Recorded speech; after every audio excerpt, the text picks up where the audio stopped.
Bienvenidos a otra sesión del Camino del Bodhisattva. Hoy empezamos el capítulo número 5, que tiene como título Introspección Vigilante. La edición actual es en la página 83.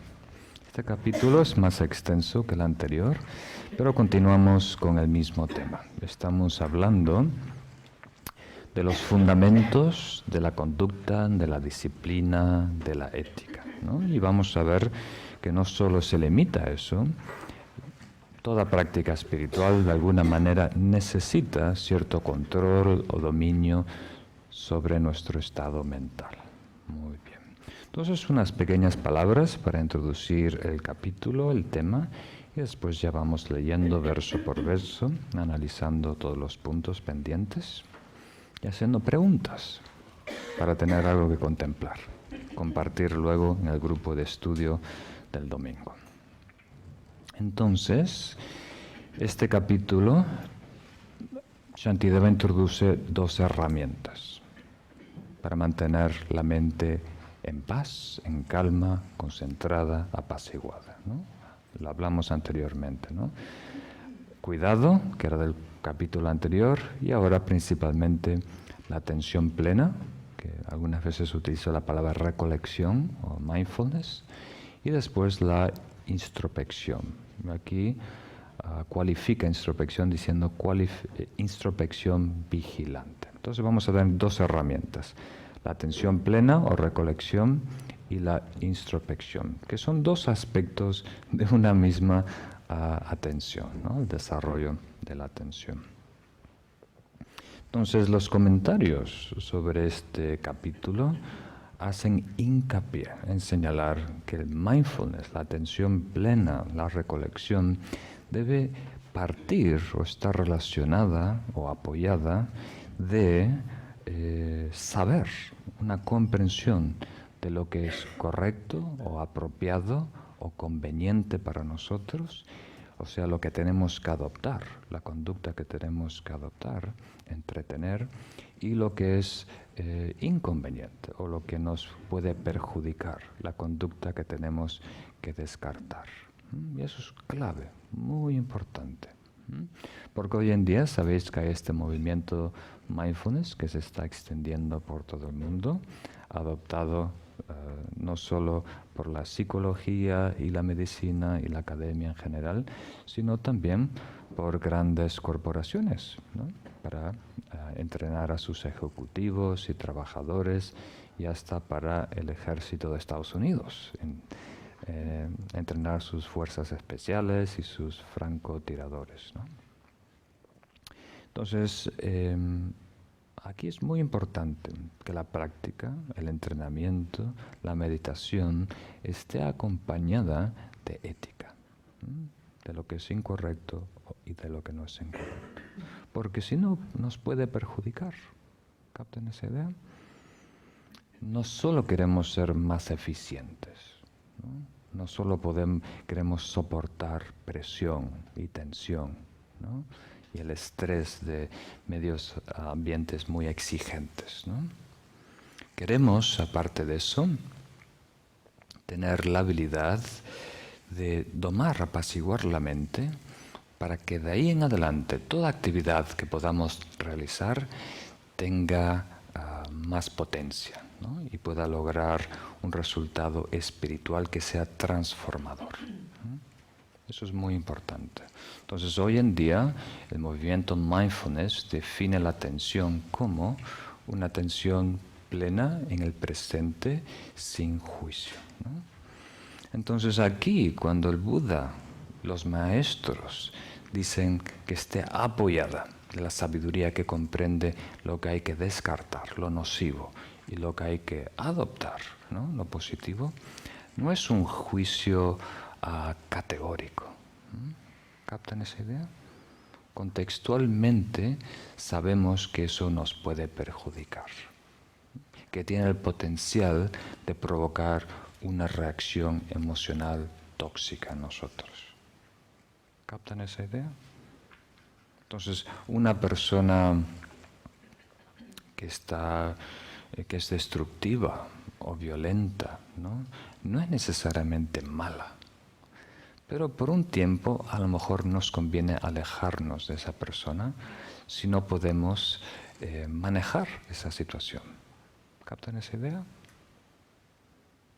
¿Tiene sentido? Entonces, aquí es muy importante comprender que todo lo que estamos hablando de desarrollar introspección y atención plena tiene que estar apoyada de nuestra sabiduría, que comprende lo que es el camino espiritual, la etapa en que nos encontramos, nuestras debilidades, lo que nos puede perjudicar y lo que necesitamos entretener o adoptar. Muy importante. Entonces uno de los comentarios dice, qué extraño que muchos de los que se declaran, personas observantes o conscientes, ni saben qué se debe observar. Entonces hay muchos que se dicen que son grandes pensadores o grandes meditadores, pero de alguna manera falta este conocimiento de qué es importante. ¿Qué me puede perjudicar? Y eso se puede leer de los libros, pero tiene que venir principalmente de los mentores que te van guiando personalmente en cada etapa, en dónde acentuar, en qué enfocarte y en qué no enfocarte. Entonces, con esto en mente, tenemos que revisar el estado de nuestra mente y vigilarlo. Este capítulo va a hablar principalmente de eso. Primero Shantideva nos dice el porqué, lo que está en juego, y después el cómo hacerlo. Entonces, por un lado suena simple, como dijimos, y las técnicas de meditación no son complejas de entender. No necesitamos un coeficiente intelectual exagerado de un genio. Lo que necesitamos son ganas, entusiasmo, para poner manos a las obras y dedicar todo el tiempo necesario para cultivar un estado puro, sano dentro de nosotros. Entonces vamos a emplear principalmente la recolección y la introspección. Entonces un segundo para definir estos dos términos. Pueden ser nuevos para algunos de nosotros. Recolección, mindfulness, atención plena son equivalentes, Estamos hablando de la misma cosa. Es un aspecto de la atención. Es el aspecto de la atención más accesible, que todos nosotros de alguna manera tenemos acceso a ese estado hoy en día. Es la habilidad de recordar lo que es importante, valioso o sano. Recordar, y la habilidad de retener ese objeto, ese estado dentro de nosotros. Entonces es el aspecto de la atención que recuerda en qué debe estar enfocado, y la habilidad de estar ahí, de retenerse ahí, de permanecer ahí. Y si logramos, en cierta medida, fortalecer ese músculo mental, va a aparecer otro aspecto de la atención que le podemos llamar introspección vigilante, si queremos una palabrota. Y esa es una atención más sutil, que está de alguna manera infiltrada infiltrada no sé si es buena palabra, está respaldada o está conectada con la sabiduría, que evalúa la calidad de la atención, evalúa la relación que tenemos con ese objeto, evalúa el estado de la mente. Entonces la analogía clásica que utiliza Shantideva y los maestros es el caballo, es la mente, la soga, la cuerda, es la atención plena o la recolección, y el que cuida, el cuidador del caballo, es la introspección. Entonces si tú vas cabalgando a visitar a un amigo y estacionas el caballo afuera, lo atas a un árbol y entras a la casa a tomar un tecito, esa soga está de alguna manera reteniendo al caballo en su lugar. Esa es la atención plena, mindfulness, la recolección. Que en sánscrito tibetano usan la palabra memoria, recordar. Y después ¿no? El que está dentro de la casa, que echa un vistazo por la ventana de vez en cuando para ver si el caballo está ahí, porque no tiene alarma. Eso es la introspección. Como si fuera un helicóptero que viene de vez en cuando sobre nuestra mente y vigila. ¿En qué estado me encuentro? ¿Qué estoy atendiendo? ¿Qué calidad de atención, ¿no?, de conciencia está ocurriendo? Y los dos son vitales, vamos a ver, y los dos tienen muchos niveles de profundidad. Muy bien, vamos a empezar con la primera sección, que es protegiendo a la mente con el fin de implementar los entrenamientos. Entonces, todo el camino espiritual se puede dividir en 3 entrenamientos sublimes, ¿no?, que es cuidar la conducta, la concentración o la meditación y la sabiduría, ¿no? Si queremos simplificar lo que es el desarrollo espiritual, el Buda habló de los 3 entrenamientos o prácticas superiores: conducta, meditación y sabiduría, ¿no? Entonces, este primer verso resume el contenido de esta primera sección. En la página 83 leemos: los que deseen mantener sus adiestramientos, estos 3 adiestramientos, deben proteger sus mentes con perfecto dominio de sí mismos, porque si no protegen sus mentes, no podrán mantener sus adiestramientos. Algo tan simple como eso. Si tú estás interesado en desarrollo espiritual, está diciendo Shantideva, si eso es lo que te interesa, entonces es absolutamente necesario proteger tu mente, porque tu desarrollo espiritual, tus logros dependen de estar en control, ¿no?, estar consciente de lo que está transcurriendo dentro de ti. Entonces, si controlamos, si cuidamos nuestra atención, nuestra conciencia, la práctica espiritual va a ser exitosa. Y si no lo hacemos, no lo va a ser. Algo tan simple como eso. Y es más, dicen los comentarios, los votos físicos, ¿no?, la conducta física y los votos o preceptos relacionados con el hablar, ¿no?, van a ser una carga. Nos van a aplastar, ¿no? Va a ser muy difícil llevarlos a cabo, porque dentro hay una contradicción. ¿Captan esa idea? Entonces lo vamos a poder fingir, pero va a ser algo muy pesado, una carga dura que llevar. Y tarde o temprano van a aparecer contradicciones. Muy bien. Entonces, vamos ahora a la explicación un poco detallada a partir del verso número 2, donde vamos a hablar un resumen muy simple. Hace Shantideva, del verso 2 al 8, dice: todo daño, podemos decir todo mal, todo sufrimiento proviene de la mente, de nuestra mente, no la gran mente, ni nuestra mente. El número 2 dice: si dejamos libre al elefante de la mente, nos dañará, arrojándonos al infierno de las torturas máximas. Ningún elefante, aún loco o salvaje, podrá llegar a dañarnos tanto.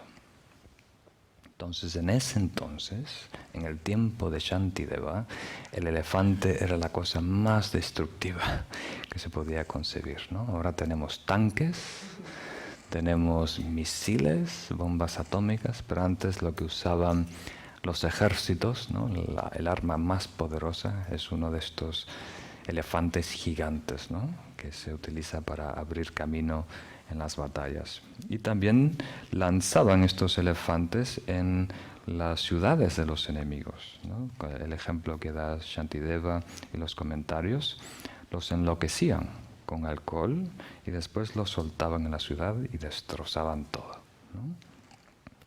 Entonces, queriendo decir, si dejamos nuestra mente libre, aquí libre hay que entender lo que significa, queriendo decir a la deriva. Si nosotros nos dejamos ir a la deriva, ¿no?, lo que fluya, lo que venga, lo que me apetezca, ¿no?, vamos a ser como un elefante salvaje, destructivo, que va a destrozar todo lo que encuentre en el camino. Entonces, Desarrollo espiritual está de alguna manera relacionado con madurez. Y madurez es la habilidad de situarse, de tener cierto dominio, control de sí mismo. ¿Captan esa idea? Entonces, la mente, el ser, la conciencia a la deriva, naturalmente, es destructiva, es reaccionaria, reacciona ante toda la estimulación. Si es algo bueno, se enamora, si es algo malo, lo pelea y lo lucha. Siempre hay una gran batalla interna. Y por lo tanto, la mente, galopeando libre, a la deriva acumula mucho karma negativo.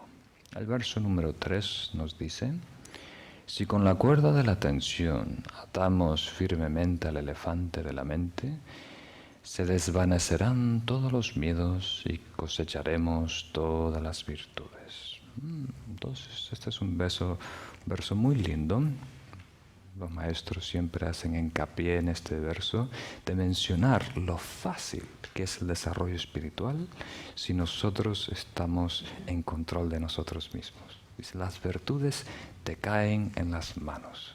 La práctica es fácil, la meditación es fácil, los retiros son fáciles, las postraciones son fáciles, todo es fácil, ¿no? Y surge bien, y es efectivo, y vemos que transformamos y crecemos si hay esa disciplina interna, ¿no? Si estamos cuidando nuestro estado interno, ¿no? Por eso es tan importante. Y también menciona la consecuencia, ¿no? Al atar este mono o elefante salvaje con la cuerda de la atención plena, recolección, vamos a eliminar futuros miedos, ¿no? Futuras penas, ¿no? Y todo lo malo que pueda traer el futuro. Porque no vamos a sembrar ninguna semilla oscura, negra, tóxica. Y después vienen dos versos muy importantes, que aquí Shantideva está introduciendo un nuevo paradigma. Y si logramos captar esto, elevamos nuestro estado de conciencia. El punto que va a hacer aquí Shantideva es sumamente valioso. Entonces, para introducirlo, vamos a leerlo primero. Los tigres, leones, elefantes, osos, las serpientes y toda clase de enemigos, los vigilantes de los seres en los infiernos, los espíritus malignos y demonios. Con solo atar la mente, todos ellos quedarán también atados. Con solo controlar la mente, todos ellos estarán también controlados. Entonces, antes de introducir este paradigma, vamos a hablar un poquito del tesis actual, lo que aceptamos como hecho en nuestra vida, ¿no? En la sociedad, en nuestra familia, en nuestra comunidad, en nuestra mente. ¿Cuál es el sistema operador que está guiando? Entonces, todos nosotros sabemos que hay pruebas empíricas que confirman que las cosas, ¿no? Hay cosas allá afuera que me afectan, determinan mi estado interno. Por ejemplo, hoy, los miércoles, suelo tomar mate. Y mate tiene mateína o cafeína. Entonces ahora estoy despierto, con las pupilas dilatadas, ¿no? Hay más brillo, más luz. Entonces eso no lo puedo negar. Allá afuera hay un químico que se llama cafeína, ¿no? Y cuando yo consumo ese químico, yo siento cómo cambia el estado de mi conciencia, cómo cambia mi atención, ¿no? Cómo cambia también el corazón, puede haber arritmia, puede haber cierto nerviosismo, puede haber irritadez del estómago. Entonces, no solo eso, hay cosas en el mundo que sabemos que sí o sí nos manipulan, cambia nuestro estado, ¿no? No solo a nosotros, a todos. Si hay una vela, ¿no? Con una llama encendida, si yo la toco, me quema. Si un sabio la toca, se quema igual. Si un tonto la coma, se quema, ¿no? Todo el mundo se quema. Si hay un cactus, lo pisamos, me pincho y me duele. ¿Captan esa idea? Pero ahora tenemos que poner esa tesis en duda. Una duda sana. Tiene que haber un poco de lugar en esa tesis actual para introducir el nuevo paradigma de Shantideva y del Buda. Entonces les voy a hacer una pregunta para provocar este antítesis, ¿no? La pregunta, a ver si está bien formulada, es: ¿cuánto de lo que percibimos es determinado por nuestra mente y cuánto es objetivo? ¿Cuánto de lo que percibimos está determinado por nuestra mente y cuánto es objetivo? Está allá afuera, es independiente. O de otra manera, podríamos decir, ¿cuánto proyectamos nosotros y cuánto está allá afuera? ¿No? ¿Sabéis esta idea de proyectar, no? Que decimos que el mundo es el reflejo de nuestra conciencia, es una proyección de nuestro estado interno, ¿no? Palabras muy lindas, pero no las creemos. Entonces, algo que debéis contemplar estos días, si podemos profundizar en ello el domingo, es cuánto. O mejor dicho, ¿en qué sentido? ¿No? Porque aquí cuando yo digo cosas, ¿no? Que hay cosas como cafeína, ¿no? Que me afectan, el contexto es muy importante. ¿A qué nivel, en qué contexto estamos hablando? ¿Captan esa idea? Entonces, en algún sentido, en alguna manera, todo lo que vemos, todo lo que percibimos, el mundo que habitamos, es nuestro sueño, es un reflejo de nuestra conciencia, está dentro de la mente. Y en otro contexto hay cosas muy tangibles, ¿no? Si yo toco esta campanita, todos las escuchan. ¿Captan esa idea?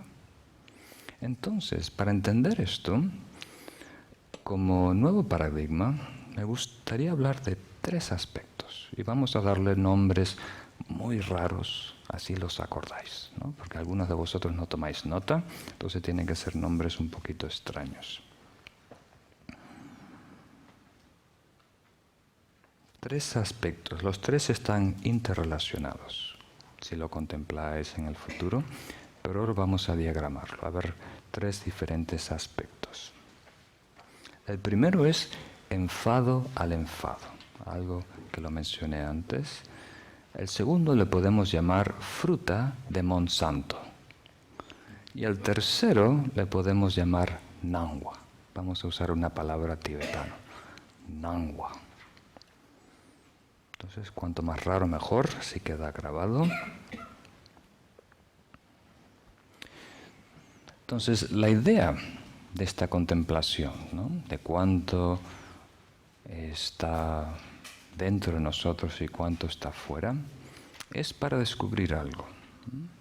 Que si no sabemos las reglas del juego, vamos a pagar el precio.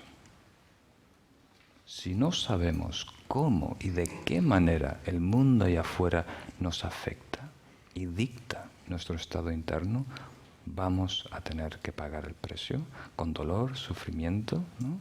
Hoy y en el futuro. Entonces, el primero, enfado en el enfado. Hablamos de esto un poquito el domingo pasado, ¿no? Con el ejemplo del Dalai Lama, su santidad del Dalai Lama. Cuando le preguntaron, ¿usted se enfada? Y él dijo, por supuesto, yo soy humano, yo me enfado, eso es natural, pero no me enfado al enfado. Todos quedan un poco sorprendidos. ¿Qué quiere decir con eso? Pues, si algo me pincha, mi cuerpo se retrae, natural, es una respuesta casi biológica. Si alguien me critica, no me gusta, ¿no? Eso es lo que dice su santidad, el enfado es natural, me molesta, me irrita, ¿no? Pero, para su santidad el Dalai Lama, ahí termina la película. Ahí paró. Hay un efecto genuino allá afuera Y uno lo siente, lo acepta y ahí paró. Pero nosotros nos enfadamos. Continúa, ese es el comienzo de una película. ¿Captan esa idea? Entonces el ejemplo que di el domingo es de una joven en Valencia, 25 años, se graduó de la universidad, consiguió su primer trabajo en una oficina y como aceptaron a muchas personas a la vez, también vinieron algunos de sus compañeros que conocía de su universidad. Misma edad, mismos estudios, mismo título. Pero los chicos, sus compañeros, reciben más sueldo. Ella va haciendo el mismo trabajo, mismas cualificaciones, gana a lo mejor 70, 80%, ¿no?, de lo que ganan ellos. Eso es injusto. Hay un mal real allá afuera en el mundo. Entonces, hay una manera de lidiar, ¿no? Ella a lo mejor 10, 15 minutos, hace 3 llamadas y sabe, ¿no?, hablando con un abogado, hablando con ¿cómo se llama?, la asamblea de trabajadores, sindicatos, sabe lo que se puede hacer y lo que no se puede hacer, ¿no? ¿Captan esa idea? Tú vas a una clínica, te hace un examen, el doctor te da el dictamen o te dice un diagnóstico de lo que tienes, el tratamiento que debes seguir por los 2 próximos años, la dieta que tienes que adoptar. Y ya, para su santidad Dalai Lama, ahí terminó la película. Pero para nosotros, ¿no?, pueden ahí empezar. Y hay una lucha interna, esto no es justo, yo no me merezco eso, ¿y por qué siempre me toca a mí?, ¿no? Esa resistencia, esa batalla inútil que peleamos muchas veces nos desgasta, nos consume y nos causa tanto dolor. Ese es el dolor principal. No es del pinchazo inicial, no es de esa crítica pasajera, es la reacción, y después tomamos posesión de esas cosas y le damos vuelta, y pueden pasar días, semanas, meses, aún pensando de lo mismo. Creo que les dije, ¿no?, que visité a mi abuela en Galicia un año y estaban con sus amigas jugando a las cartas, a la brisca, y estaban criticando, por supuesto, a alguien que no estaba ahí, ¿no?, porque no la había invitado a la boda de su hija, ¿no? Yo siempre le he invitado a la boda de mis hijas y ahora que se casa su hija, no los invita, ¿no? Y después fui un año más tarde, estaban jugando a las cartas y estaban teniendo la misma conversación. Tal y tal persona se casó y no los invitó. Y ahora que se va a casar mi nieta tampoco la voy a invitar, ¿no? Entonces su santidad Dalai Lama no haría eso. Hace borrón y cuenta nueva. Porque no sigue masticando las cosas como si fueran un chicle eternamente dentro de nosotros. Nos causa tanto daño, tanto desgaste. Entonces, esto es uno de los puntos del nuevo paradigma. Queriendo decir que sí, a este nivel podemos aceptar, sí, hay cosas allá afuera que son reales y te pinchan. Pero eso no es el daño mayor. El daño mayor es autoinfligido, ¿sí? Sí. Nosotros mismos, ¿no?, tomamos ese pincho y seguimos, ¿no?, pinchándonos por todos los sitios. ¿Perdón? Flagelarse. Autoflagelarse, muy bien. Muy bien. Sí, por las dudas no quería ofender las sensibilidades de nadie. Entonces, ese es un aspecto muy importante que tenemos que considerar. Desarrollando la meditación, la atención plena en la introspección, vamos a fortalecernos interiormente para no caer en estos ciclos viciosos de autoflagelación que nos causa. Las personas que te criticó ya no saben ni cómo te llamas. Se olvidó completamente de ti. No le interesas para nada. ¿Captan esa idea? Muy bien. El segundo punto, que es la fruta de Monsanto. La fruta... No sé si sabéis, Monsanto vende semillas y vende los químicos que están combinados justo para esa semilla transgénica. Y muchos de estos productos no se pueden regenerar, no se pueden reproducir. O sea, las semillas de ese producto lo plantas y no nace nada. Porque de esa manera tienes que comprar otra vez a Monsanto las nuevas semillas cada año, ¿no? Entonces, algunos versos que va a señalar Shantideva cuando dice que eliminamos todo sufrimiento en el mundo, ¿no? Los osos, los tigres, los malvados, ¿no? Está hablando aquí de la segunda generación. ¿Captan esa idea? El fruto presente es el resultado de nuestro karma antiguo. Entonces, eso ya está en proceso de, como diríamos, de culminación. Es los 5 últimos segundos de una película. Ahí termina. Si la dejamos terminar, si no le agregamos leña a ese fuego, si no reactivamos y hacemos un capítulo número 2, ¿captan esa señal? Entonces no quiere decir que en este segundo nivel, si tú desarrollas atención plena, ¿no? Recolección, introspección, de repente desaparece todo mal en el planeta. Es un poquito el ejemplo de todos los grandes maestros. Muchos de los grandes santos han sufrido mucho en esta vida. Algunas veces en el camino espiritual el karma hasta se acelera. Pero ese karma está en la etapa de fruto, de efecto. Pero de ahí en adelante ya no produce más. ¿Captan esa idea? Entonces, manteniendo la atención plena, manteniendo la introspección, estamos eliminando todos los estados nocivos, las aflicciones, la ira, el deseo, que va a inspirar acciones físicas, verbales y mentales, que va a producir karma negativo, que va a producir futuro sufrimiento. ¿Captan esa idea? Entonces, desarrollando esta atención plena, vamos a parar de sembrar semillas tóxicas. Nuestro futuro, de ahí en adelante, va a ser luz, va a ser puro, sano, lleno de recursos y felicidad. Pero aún hay algo pendiente con que lidiar.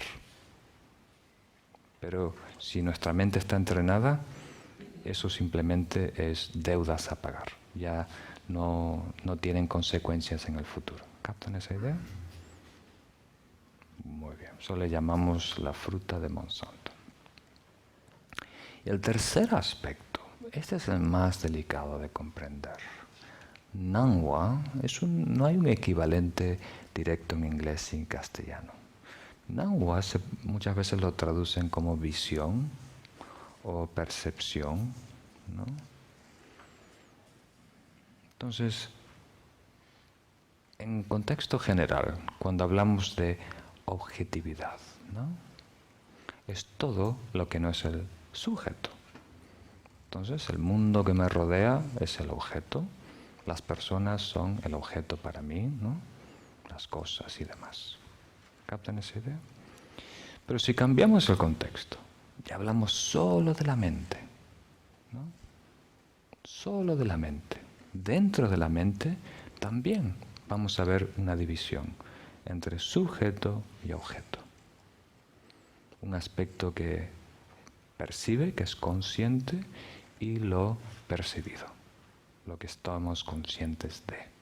Y eso le llamamos Nangwa, que quiere decir la realidad que se plasma ante nosotros.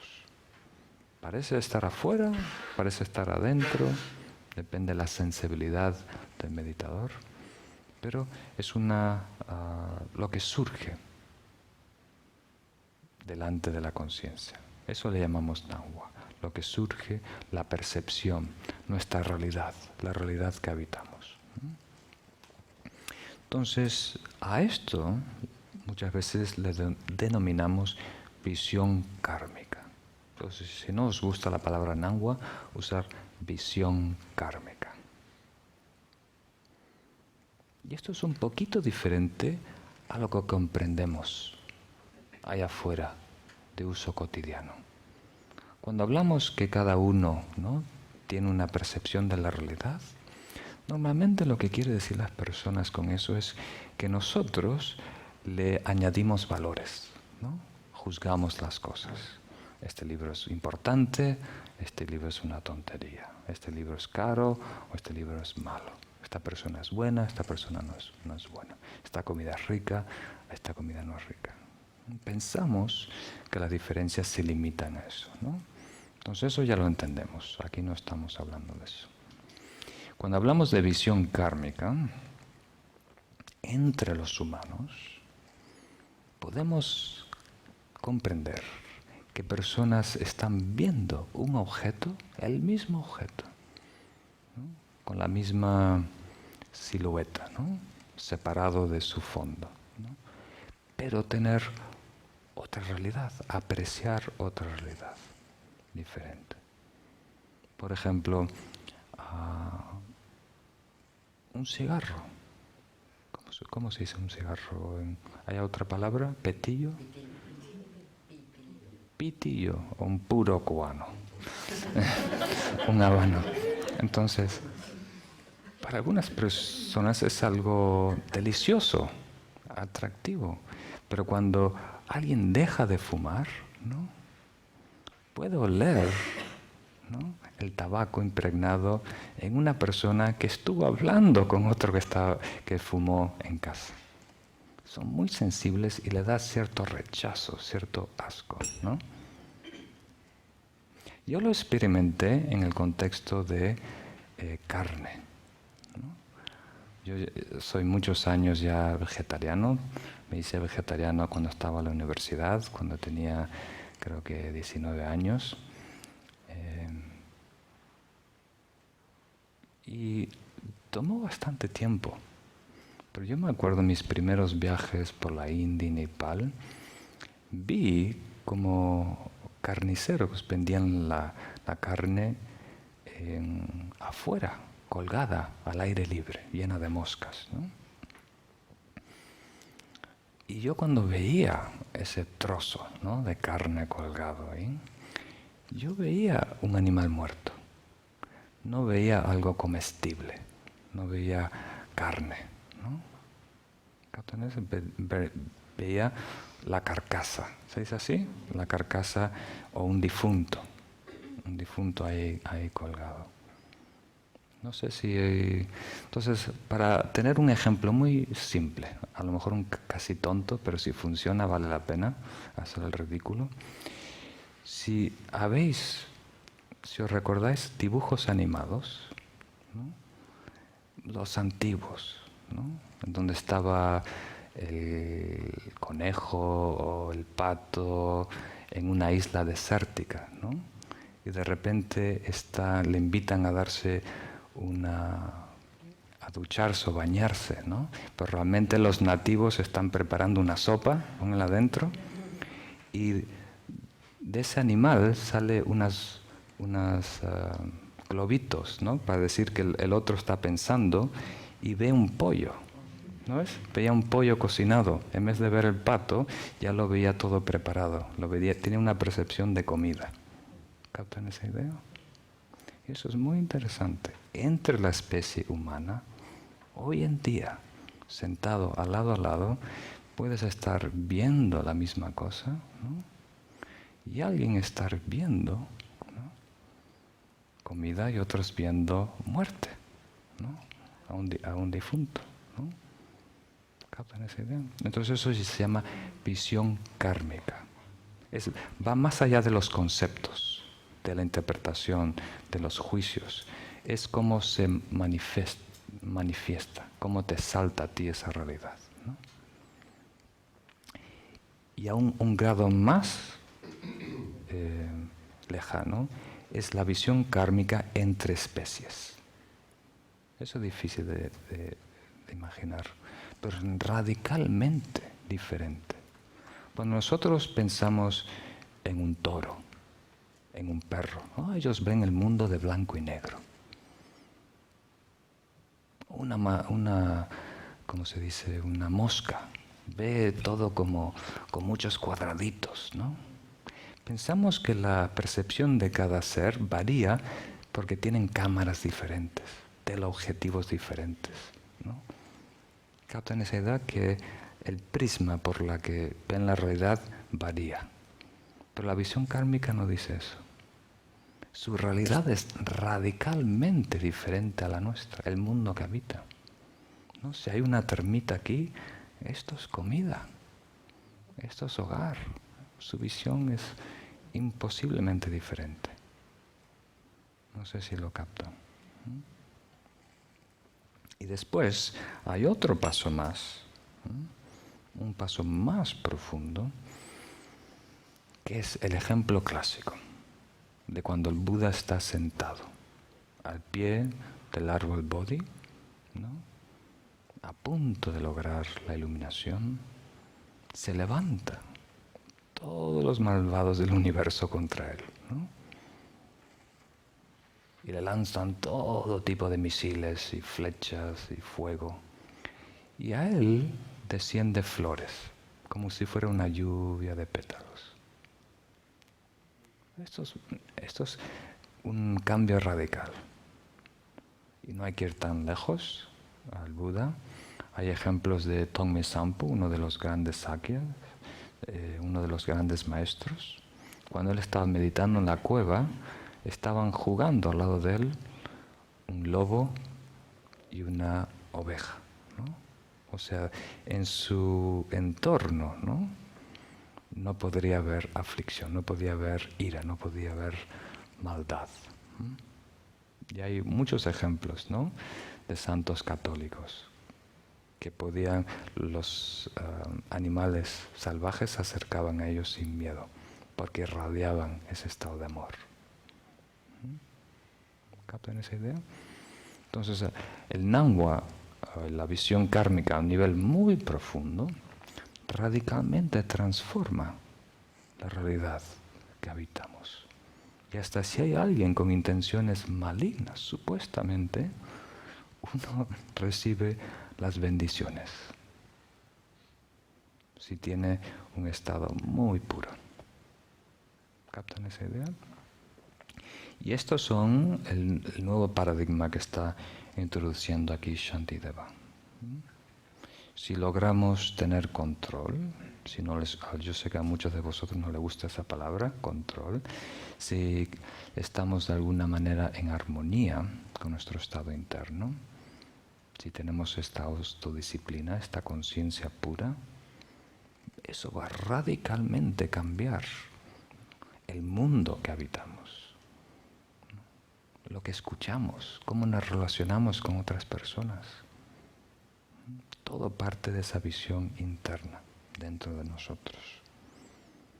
Entonces, hoy en día, la mayoría de personas allá afuera en el mundo, y nosotros en gran medida, estamos apostando por cambiar algo allá afuera. Si yo quiero un cambio en mi vida, tengo que cambiar algo allá afuera. Mover las fichas, embarajar las cartas. Pero aquí Shantideva dice al revés, lo tienes al revés. Si quieres un cambio profundo en tu vida, cambia dentro. Esa es la única garantía que vas a poder lidiar inmediatamente con dificultades y no empeorarlas con este rollo interno, enfado al enfado, ¿os acordáis? Y a la segunda parte, que si hay algo difícil lo vas a poder tolerar, pero no vas a sembrar nada negativo. El futuro es brillante, tan brillante que hay que usar gafas de sol. Y al tercer nivel, aún más poderoso. Si cambiamos el estado interno, cambia la realidad que habitamos. Cómo se manifiesta ante nosotros. Entonces, si queremos un cambio genuino, hay que cambiar dentro. Lo externo es condicional, temporario, fugaz, impredecible. Y seremos siempre víctimas, siempre dependiendo de las circunstancias.